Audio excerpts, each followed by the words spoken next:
flames coming out. That's when it really got real. And we're following more breaking news this afternoon, this time out of Farmington. 4 people are dead after a plane crashes into a manufacturing building. And Irene, this all happened on Hyde Road. This is a very industrial part of town.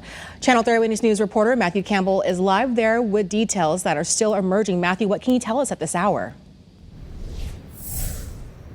Yeah, Shantae and Irene, we just talked with police, and you can see the wreckage here behind me. But first, I want to start off by setting the scene for you. Police say that this plane took off from Robertson Airfield, which is in that direction. It did not get very far because it had some sort of mechanical error during the takeoff, and it crashed right here into the grass. And you can see the damage it left behind, a lot of sod unearthed.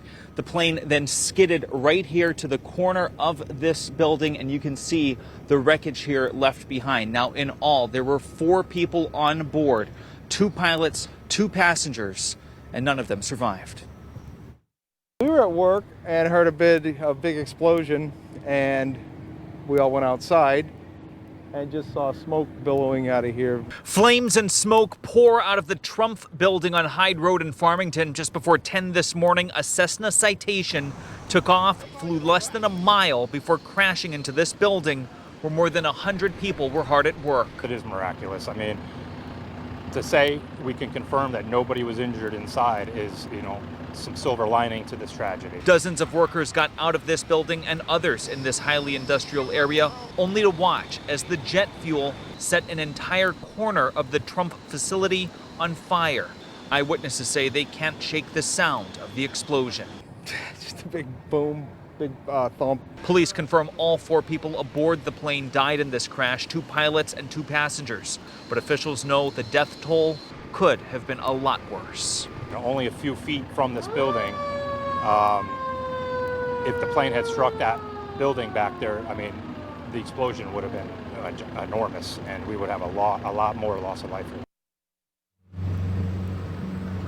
You're taking a live look at the investigation right now, and this is what we're seeing. We see the FAA, we see the Office of the Chief Medical Examiners both on scene. The NTSB should be coming here tomorrow. Now, the identities of those on board are not being released. We can tell you, though, that the plane was heading to the Outer Banks of North Carolina, and because it was traveling so far, police do believe that plane was full of fuel. Now, firefighters were out here all day putting out some hot spots, and about an hour ago, they got it under control, and that's why you're seeing the investigation start to unfold, with investigators actually being able to enter the building. So much more at 5 and 6 o'clock, including who owns this plane. But for now, that is the latest live here in Farmington.